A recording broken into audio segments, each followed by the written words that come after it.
आज की वीडियो में आपको बताया जाएगा लैप्स ऑफ एन ऑफर और modes of revocation of offer,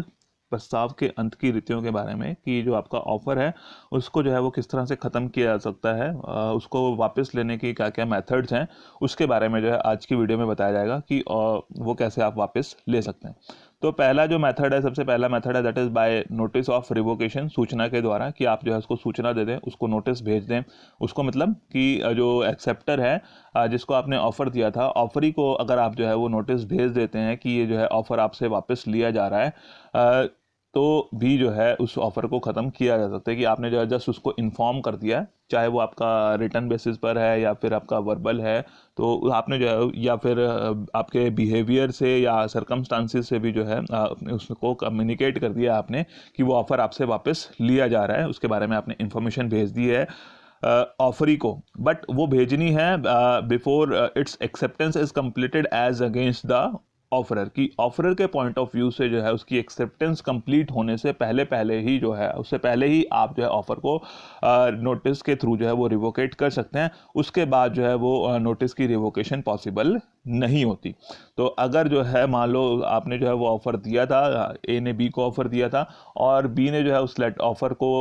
पढ़ लिया है, देख लिया है, उसके बाद जो है उसने अपना एक्सेप्टेंस लेटर लिख लिया है। बट अगर उसने उस एक्सेप्टेंस लेटर को पोस्ट नहीं किया है, यानी कि वो जो एक्सेप्टेंस है वो ट्रांसमिशन में नहीं डाली गई है, जो कि एक्सेप्टर के कंट्रोल से बाहर हो जाती है, तो अगर वो नहीं डाली गई है तो उससे पहले पहले जो है कभी भी उस ऑफ़र को वापस लिया जा सकता है, क्योंकि ऑफरर के पॉइंट ऑफ व्यू से एक्सेप्टेंस तब कंप्लीट हो जाती है जब वो एक्सेप्टर द्वारा जो है एक्सेप्टेंस मोड ऑफ कम्युनिकेशन में, ट्रांसमिशन में डाल दी जाती है और ऑफरी के कंट्रोल से जो है वो बाहर हो जाती है। तो उससे पहले पहले आप कभी भी नोटिस भेजकर जो है अपने उस ऑफर को वापस ले सकते हैं। Then by lapse of time, कि कोई आपने टाइम पीरियड फिक्स किया है तो उस टाइम पीरियड में अगर जो है ऑफ़र को एक्सेप्ट नहीं किया जाता तब भी ऑफ़र ख़त्म हो जाता है। फॉर एग्जांपल कि आपने ऑफ़र दिया किसी को कि जी ये ऑफ़र है आपका कि मैं अपना जो है वो स्कूटर बेचना चाहता हूँ और अगर आप ख़रीदना चाहते हैं तो उसको जो है वो 3 दिन के अंदर अंदर बता दें, तो 3 दिन के अंदर अंदर उसको एक्सेप्ट कर लें। तो अगर 3 दिन के अंदर अंदर जो है आपके पास एक्सेप्टेंस नहीं आ रही है तो 3 दिन के बाद ऑटोमेटिकली वो ऑफ़र जो है वो ख़त्म हो जाएगा। बट इन केस जरूरी नहीं है कि सभी ऑफर्स में जो है वो टाइम पीरियड मेंशन किया गया हो, तो अगर जो है टाइम पीरियड मेंशन नहीं किया गया है तो एक रीजनेबल टाइम तक ही वो ऑफर वैलिड रहेगा और उस रीजनेबल टाइम के बाद जो है वो ऑफर खत्म हो जाएगा। और वो रीजनेबल टाइम जो है वो समय स्थिति के ऊपर डिपेंड करता है कि वहाँ पे क्या सिचुएशंस हैं, सर्कमस्टांसेस हैं, कंडीशंस हैं। उन कंडीशंस के अकॉर्डिंगली जो है वो रीजनेबल टाइम अलग अलग सिचुएशंस में, कंडीशंस में जो है वो डिफरेंट हो सकता है। किसी सिचुएशन में वो 2 दिन भी हो सकता है, किसी सिचुएशन में वो 1 हफ्ता भी हो सकता है, किसी सिचुएशन में वो 1 महीना भी हो सकता है। तो डिपेंड करेगा कि वो जो है रीजनेबल टाइम अगर वो मेंशन नहीं किया, अगर मेंशन किया है तो क्लियर कट है कि वो आपका टाइम पीरियड है, उस टाइम पीरियड के बाद ऑफर ऑटोमेटिकली खत्म हो जाता है। बट अगर टाइम पीरियड मेंशन नहीं किया गया तो एक रीजनेबल टाइम, और वो रीजनेबल टाइम जो है वो सिचुएशन सर्कमस्टांसेस के ऊपर डिपेंड करेगा कि कितना रहेगा, तो उसके बाद जो है वो ऑफर ऑटोमेटिकली खत्म हो जाता है। देन थर्ड है हमारा non fulfilment of conditions of offer. Non fulfilment of conditions of offer, जैसे मैंने बताया था ऑफर के टाइम पे कि ऑफर जो है वो शर्त रहित हो सकता है, शर्त सहित, कि आप जो है उसमें कंडीशन, ऑफर में भी कंडीशनल, कि ऑफर जो है वो कंडीशनल हो सकता है कि कंडीशंस उसमें लगाई जा सकती हैं। तो अगर ऑफर में कंडीशंस लगाई गई हैं और उन कंडीशंस को जो है वो पूरा नहीं किया जाता है तब भी जो है वो ऑफर खत्म हो जाता है, ऑटोमेटिकली जो है वो खत्म हो जाएगा अगर जो है वो कंडीशंस, ऑफर की जो कंडीशंस हैं उन कंडीशंस को एक्सेप्ट मतलब पूरा नहीं किया जा रहा है। फॉर एग्जांपल कि ए ने बी को कहा है कि मैं अपना जो है वो स्कूटर आपको 10,000 रुपये में बेचना चाहता हूँ, बट जिस दिन हम कॉन्ट्रैक्ट करेंगे 5,000 रुपये आपको एज एडवांस देने पड़ेंगे। तो जिस दिन उन्होंने कॉन्ट्रैक्ट करना था, अगर बी जो है वो 5,000 रुपीज़ जो 5,000 रुपये एडवांस के नहीं पे करेगा तो ऑटोमेटिकली वो ऑफर खत्म हो जाएगा। यानी कि जो भी कंडीशंस आपने लगाई हैं ऑफर के साथ, अगर उनको पूरा नहीं किया जाता है, एक्सेप्टर जो है उन कंडीशंस को पूरा नहीं करता है, तो ऑफर ऑटोमेटिकली खत्म हो जाएगा। क्योंकि ऑफर के साथ कंडीशंस लगाई जा सकती हैं और अगर ऑफर के साथ कंडीशंस लगी हुई हैं और उन कंडीशंस को एक्सेप्टर ने या ऑफरी ने पूरा नहीं किया है तो उस केस में भी ऑफर जो है वो खत्म हो जाता है। देन बाय डेथ और इंसैनिटी ऑफ द ऑफरर, प्रस्तावक की मृत्यु अथवा उसके पागल हो जाने पर, कि अगर जो है वो ऑफरर ही जो है इंसेन हो जाता है पागल हो जाता है या उसकी डेथ हो जाती है, तब भी ऑटोमेटिकली वो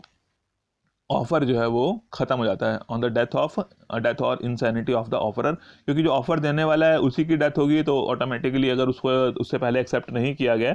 तो वो ऑफर जो है वो ऑफर जो है वो ख़त्म हो जाएगा, क्योंकि ऑफर जिसने वो ऑफर दिया था अब वही एग्जिस्ट नहीं करता।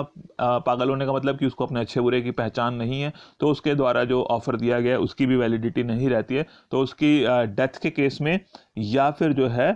उसकी पागल हो जाने के केस में जो है ऑफर जो है ऑटोमेटिकली ख़त्म हो जाता है। देन बाय काउंटर ऑफर या प्रति प्रस्ताव, इसके बारे में मैंने पहले बताया था कि टाइप्स ऑफ ऑफर्स में कि काउंटर ऑफर क्या होता है। काउंटर ऑफर क्या होता है कि it is a kind of conditional acceptance type of कि जो है एक कंडीशनल एक्सेप्टेंस टाइप की होती है काउंटर ऑफर की। अगर ए ने बी को कहा है कि जी ए कह रहा है कि मैं अपना जो है वो अपनी मोटरसाइकिल आपको जो है वो 15,000 रुपये में बेचना चाहता हूँ, तो बी जो है वो कहता है कि जी मैं 15,000 रुपये में नहीं, मैं 12,000 रुपये में खरीदना चाहता हूँ। दैट इज़ काउंटर ऑफर, कि उसने उस ऑफर के बदले में एक दूसरा ऑफर दे दिया, दैट इज काउंटर ऑफर। तो जैसे ही वो काउंटर ऑफर दिया जाएगा ओरिजिनल ऑफर जो है वो खत्म हो जाता है। तो ए ने जो वो ऑफर दिया था कि मैं 15,000 रुपये में बाइक बेचना चाहता हूँ, और बी ने कहा कि मैं 15,000 नहीं, मैं 12,000 रुपये में खरीदने के लिए तैयार हूँ, तो उसने जो है वो कंडीशन लगा दी कि 15 नहीं मैं 12 दूंगा, तो उसका जो ओरिजिनल ऑफर था 15,000 रुपये वाला वो भी जो है वो खत्म हो जाता है। उसको जो है 12,000 रुपये वाला ऑफर जैसे ही उसने बी ने 12,000 रुपये वाली अपनी एक्सेप्टेंस दी है, तो साथ ही साथ जो है वो ओरिजिनल ऑफर 15,000 रुपये वाला जो था वो भी ख़त्म हो जाएगा, उसको वो बाद में भी एक्सेप्ट नहीं कर सकता। अगर वो दोबारा से जो है ए उसको दोबारा से ऑफर नहीं देता, तब तक जो है वो ऑफर एक्सेप्ट नहीं किया जा सकता। यानी कि काउंटर ऑफर से जैसे ही काउंटर ऑफर दिया जाता है, साथ ही साथ उसका ओरिजिनल ऑफर ख़त्म हो जाता है। तो जैसे ही ए ने जो है वो बी को कहा कि मैं 15,000 में बेचना चाहता हूँ, और बी ने जो है वो कहा कि मैं 15,000 नहीं, मैं 15 की जगह 12,000 रुपये में आपकी बाइक खरीदने के लिए तैयार हूँ, तो जैसे ही उसने वो काउंटर ऑफर दिया, वो कंडीशनल ऑफर दिया, तो साथ ही साथ जो है ओरिजिनल ऑफर जो है वो ख़त्म हो जाता है, और उस ओरिजिनल ऑफर को जो है ऑफरी बाद में अपनी मर्जी से एक्सेप्ट नहीं कर सकता। Then by non acceptance of offer according to the prescribed manner. तो जैसे मैंने बताया था कि जो उसकी एक्सेप्टेंस है, एक्सेप्टेंस के लिए भी मोड ऑफ एक्सेप्टेंस जो है उसमें डिफाइन किए जा सकते हैं। तो मोड ऑफ एक्सेप्टेंस की अगर जो है ऑफर कहता है कि मुझे एक्सेप्टेंस जो है वो टेलीफोनिकली चाहिए, ऑफर कहता है कि मुझे जो है वो इसकी एक्सेप्टेंस थ्रू ईमेल चाहिए, ऑफर कहता है कि मुझे इसकी एक्सेप्टेंस जो है वो रजिस्टर्ड पोस्ट के थ्रू चाहिए। तो अगर उसने मोड ऑफ एक्सेप्टेंस जो है वो डिफाइन किया है कि किस तरह से उसकी एक्सेप्टेंस होनी चाहिए, अगर उसके अलावा किसी और मेथड से एक्सेप्टेंस भेजी जाती है तो वो एक्सेप्टेंस वैलिड एक्सेप्टेंस नहीं होगी। फॉर एग्जाम्पल कि अगर जो है वो ए ने बी को कहा है कि जी मैं आपको अपनी ये बाइक बेचना चाहता हूँ इतने रुपए में, बट इसकी एक्सेप्टेंस जो है आप मुझे जो है वो ईमेल के थ्रू भेजें, या आप इसकी एक्सेप्टेंस जो है मुझे रिटर्न में भेजें। तो अगर वो जो है बी जो है उसको ऑफर को कहते हैं कि मैं ये खरीदने के लिए तैयार हूँ इतने रुपए में, और वो जो है उसको टेलीफोनिकली वो इन्फॉर्मेशन देता है, तो वो ऑफर जो है वो एक्सेप्टेंस है वो वैलिड एक्सेप्टेंस नहीं मानी जाएगी,